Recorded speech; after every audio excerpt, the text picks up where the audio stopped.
Yes. Now let's get into the application, Kojo. So I see a lot of posts, a lot of videos as we started, and people are like, this school is offering scholarship to international students, or these schools or this number of schools have scholarship. All you need to do is to send your transcript. They don't require letters of recommendation. They don't require any essay or any test scores. Most schools don't require test scores. That's not a big issue. But letters of recommendations and SOP, they don't require it. And if your GPA is 2.2, you can get into it.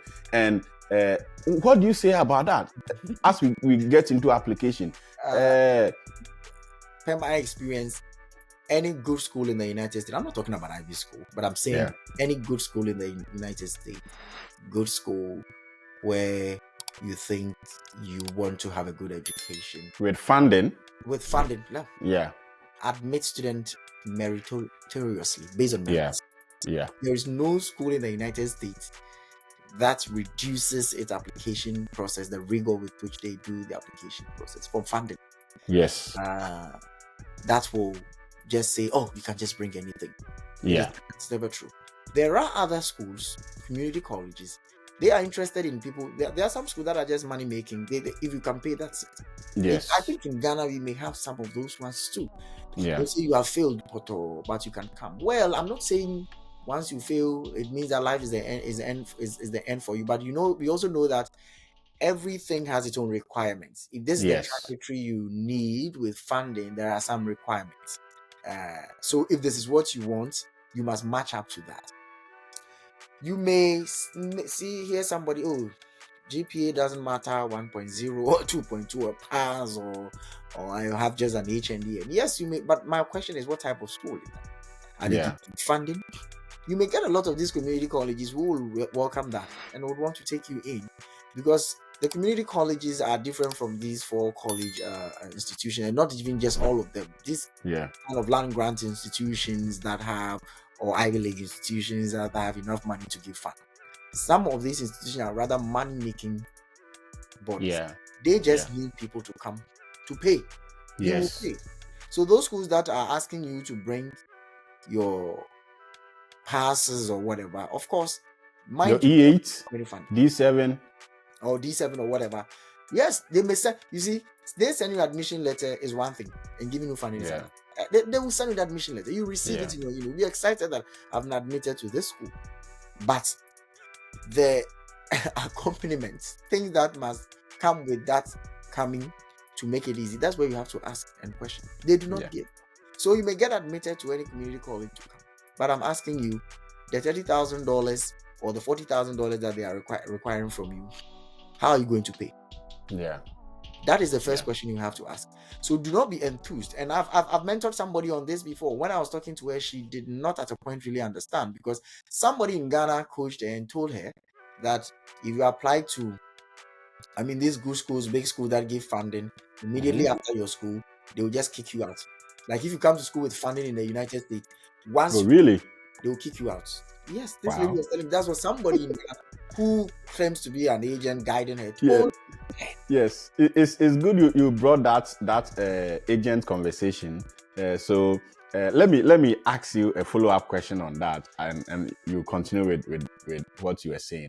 Many people also have the desire to travel or study abroad, but they lack commitment. So they make good use of agents, and they don't get involved in the process.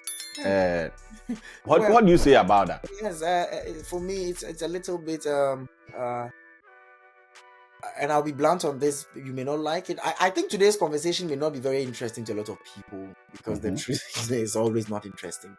I have been blunt on this with a lot of people that I've assisted, which I sometimes don't give attention even to, because if you're not serious, I do not. There's nothing wrong with you getting an agent in the forms of somebody to give you, if there is an agent, like just what we are doing, information. There's somebody who will give you information, valid information, connect you to good schools and help you review your essays, and there's nothing wrong with that, and try to give, because I think what we all do is part of this counseling, except that we haven't given a name under a brand name and say So if you are seeking the services of people in terms of this, it is very good. But to the extent of you asking, so just sit back, saying somebody is going to write your statement of purpose, somebody is going to do So applications. basically, I take your transcript, your CV, Yes, then just I give me. write your statement of purpose Yes, for you. Yes, I and mean, I create your account and do the application. yes, Most people like that because, in my personal experience, at Baet Lamad, what we do when we encounter students who want to do the application, because of the rigor we want to take them through, they hit back. They don't come me back. too. Like, That's the experience I've also had, because I would never write SOP for you. I've never, and I will yes, never do that for anybody. I will yes. not. I don't even have the time. Because it have huge academic implication and even intellectually, like Actually, integrity. integrity. And the question I've asked people is, if you're asking me to write your SOP, I'm asking you, if you can't write an SOP, you do not qualify to be in the United States for school. Yeah, You are you not. can come to do other things but not to study. Yes. Well, let me use that. Yes. Then you are not a material for school. You can come here to visit. You can come here for. You can win a lottery and come here and work and do, of course. But if you can't write an SOP and you want me to write for you, you are not a student material for any school in the United States. Because it's simple SOP. And Kojo, by writing, we don't mean that you should put together a very thoughtful English. Let me tell you, I tell people, I give my SOP to people. I say, you know what? This is what I've written. Read, have an idea of what an SOP is. Have an idea of how the structure is. Use it to model us, because your story is different from mine. Yes. I just have the idea. This is the help I can. When you finish, I do one-on-one review with people. Sometimes I do video calls like this. People share their screen. We read line by line. Line by line, yes. You rework the English, the grammar. Yeah, that's what you can do. What else can I do apart from this? So in that case, the content, the idea is your idea. It's your own idea. Yes. Because that's what I tell people. I tell them, this is your story you're telling. This is not my story. I want you to write the story the way you want it. When I review it, I'll be able to tell, oh, this is what you want to. Then I can help you to say, okay, let us now put it in a form of in research, trying to problematize your experiences and this like this. This is the best form I can do, and this is what we all do here, like just to guide and give you the. But if you're telling me to write an SOP for you, you are not a student material for the United States, because the rigor here when you get to school to write is, if you can't write a simple SOP, if you can't commit yourself to go through the rigor of the application process, then I do not know what you are coming here to do in terms of school. Like you said, you can come for any other thing, but I don't think the school thing will be for you. So that's how come they secure the services of these agencies, who may not also necessarily be so much into this, or they may always go with their own experiences. And that's one of the things I've noticed is the experiences, their own experiences, and the few ones they've known, which cannot be generalized to all the others. So they'll give information for what they understand and what they do know. But then when you get into much detailed into the things, then you realize that, for me, one of the things I've always cautioned people about, like when we are, every summer we have a Baet Lamad masterclass, and we meet students and we basically meet them on Zoom and help them with the application process. And some of them will be like, okay, let me send you my passport. Like, they want to send their personal information to me. And I don't accept that because, one, I don't have space on my phone to receive all those things. And two, I believe that those information are sacred, right? Assuming, like, it is easy to get somebody's passport details, somebody's Ghana card details, and even their bank account, and they share that freely with you because you want to help them, like, happily. They don't care about the aftermath of what you can even use those information for. Exactly. Them. And I always tell people also, because it is not my own information, sometimes when I'm filling this document, I may overlook things and not punch. Yes. How can I fill your name?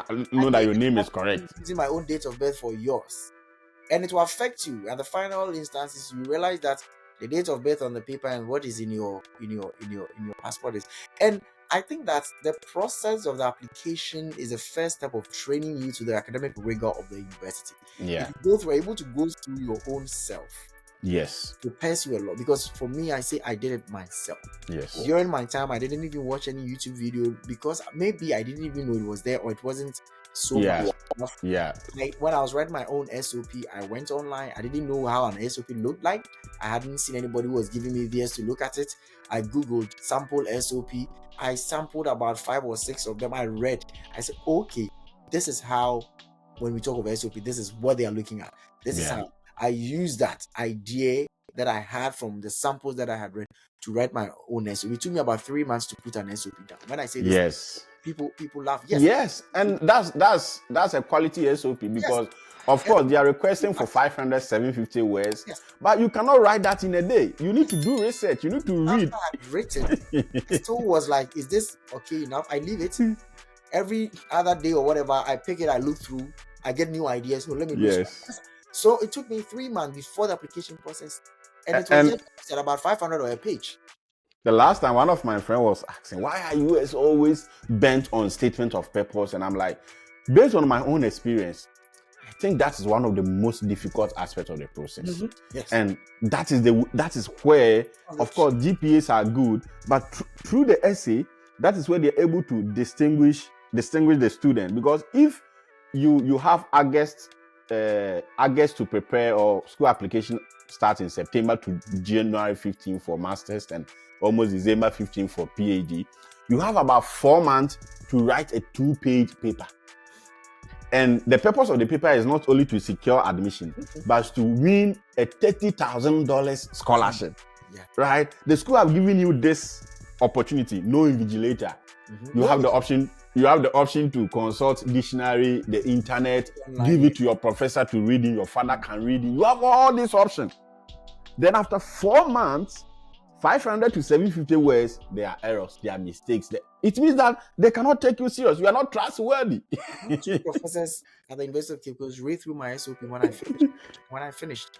For my PhD, I did the same thing. I shared it among people. I said, can you please read through and go through for me? Because, and I think you bring it also back to with the application and the funding.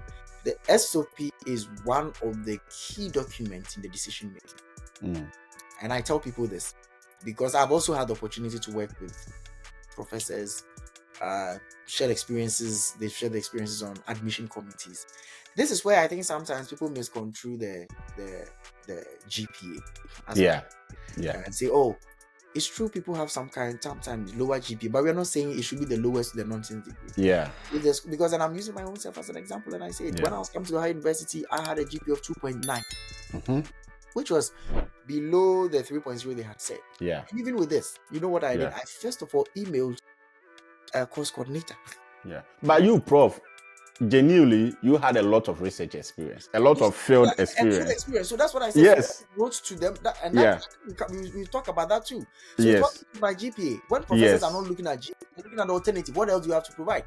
So I remember very well when I wrote to the coordinator and I told the coordinator about my field experience, and he said, dude, you know what? You have this fantastic research experience. And I remember very well that this is not just about the GPA, it is also about your research experiences and the things that you do.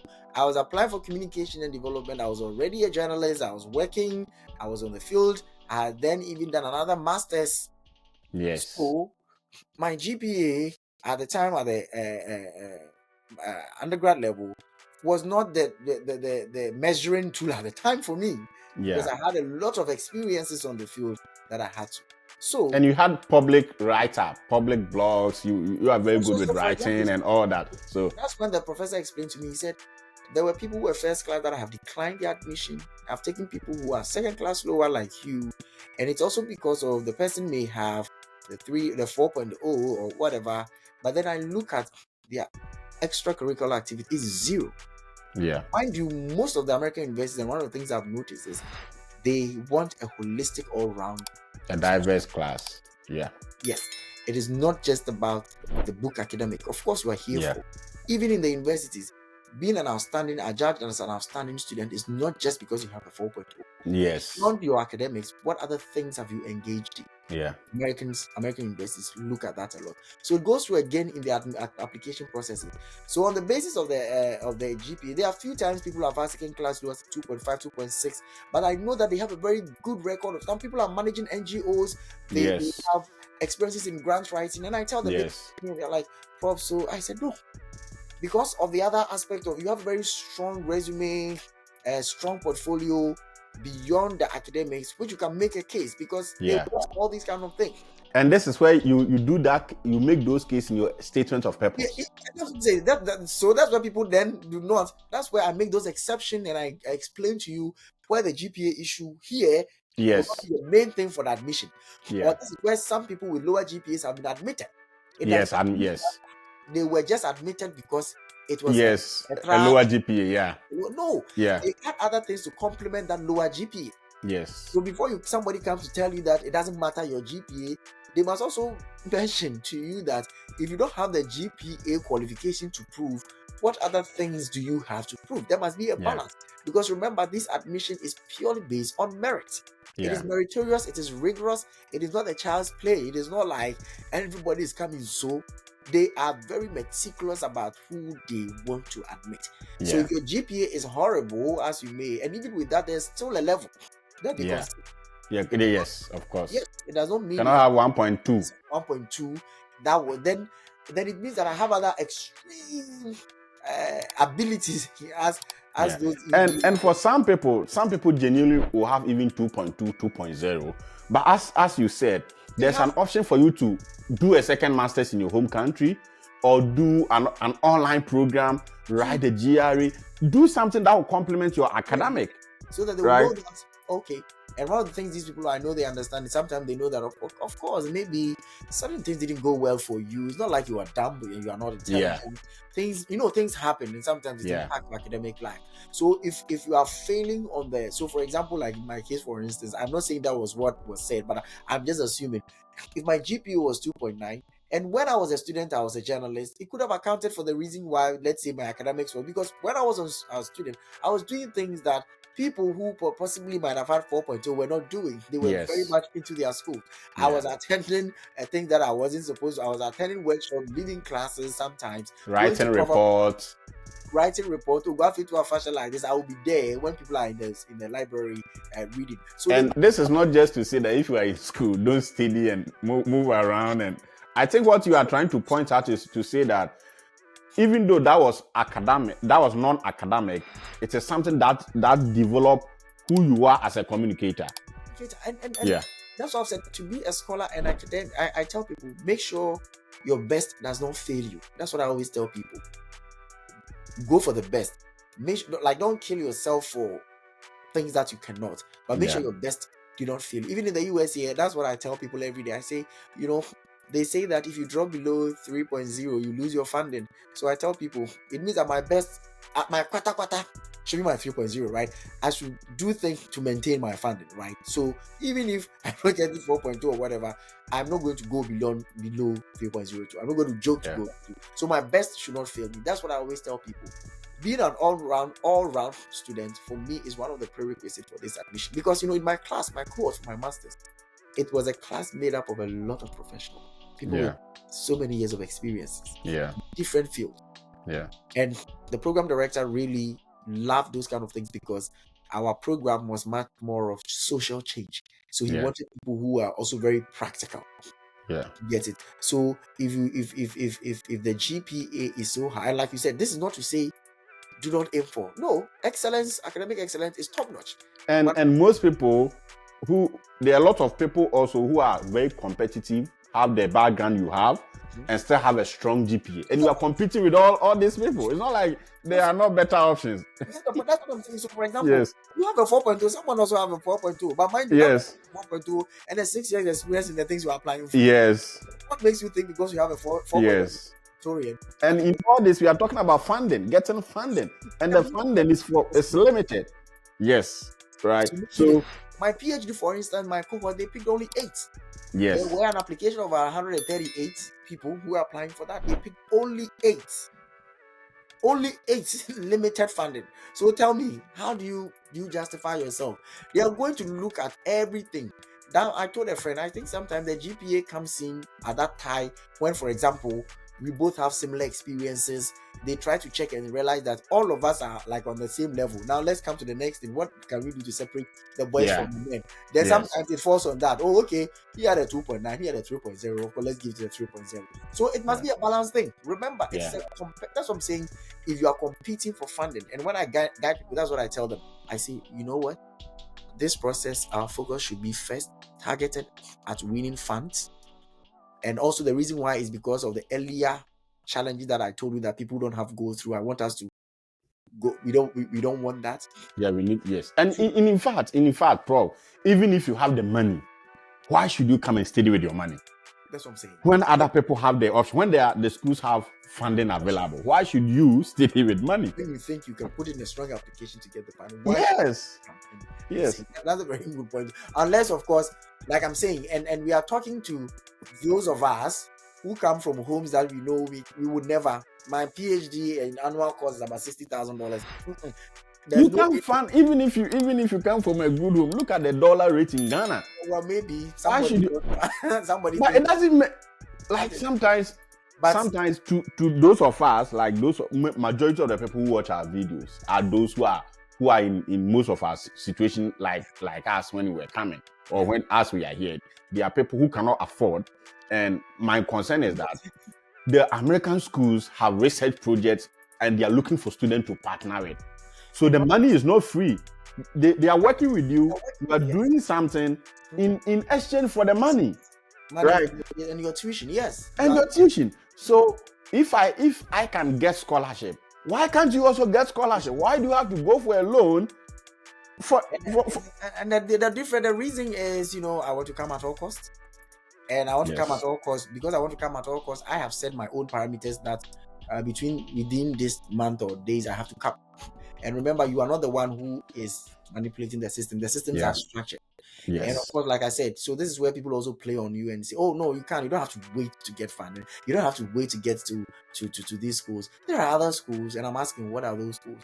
What are the conditions around? Do they really give you all the conditions? When someone is telling you that you can come with a pass, are they giving you conditions? When someone is telling you to apply to community colleges, are they telling you what community colleges are? Have you read about community colleges? Have you yourself read about the implication, job opportunities after community colleges? And also, Prof, one of the big things that people ignore in the whole application process, you touched on it a little bit, is that the process is holistic. The kind of school and program and funding you get will determine whether you get a visa or not. Many people have gotten to the point of visa interview, and no matter what, 5 times they have been rejected. Just because they never knew, they didn't know that the school they are applying to. So if you are applying to community college and you have bachelors, why? If you are coming to a school that require 40,000 loan to come, how are you going to convince the consular? So it's a holistic thing, right? People, I didn't guide them through the process, but they just came to tell me they had admission. I checked, the deficits were just horrible. It was a community college. They have been lied to that they had to, when they come here, they can change. They can change their program. I laughed at it and I advised her. So she managed to get to a visa. Initially, I was discouraging her not to go for the visa interview. But you see, like I said, I'm always very mindful. I tell people that this is my advice. You must not take it. Yeah. Like I'm not. You may take it. Yes, you may or not. Yeah. This is what I am telling you. You can follow your own instinct, because I don't want a situation where someday somehow someone will come and say, "Oh, I had it." And Kojo gave me negative vibes. He meanwhile somebody had So I tell people that this is my experience. This is what I know. So do not go. But then she wanted to go. I said, okay, well, there are exceptional cases that I know people have gone. They didn't have any funding they had. These are exceptional cases. However, but well, you can. I'm just giving you she went and it didn't work. I knew she wasn't going to get it. She had zero funding, and it was a community college too. I'm like, how? And like you said, you already have a bachelor's. So how were you? Why are you coming to do an associate? Like you are downgrading from Premier League to Ghana. Ghana Division 1. People do not even know what the community colleges are. Yeah. All they know is, or possibly it's also like, I just want to get into the system too. But get into the system, you see, get into the system. Let me come in there. Get into the system. It's a good idea. You can get in. Why don't you get into the system right? If you can. And sometimes people forget that migration takes time. It takes time to go through the process. As you said, there are systems and you follow the system. It's not the system that follows you. Yeah. So sometimes your plan will be, even though I don't qualify, I don't have this GPA, there's always a way out. Can I do a top up in my country? Can I publish something? Can I partner with somebody in research to get an experience, and that will take a year or two, but in the end it will be advantageous to you in the end, Kojo.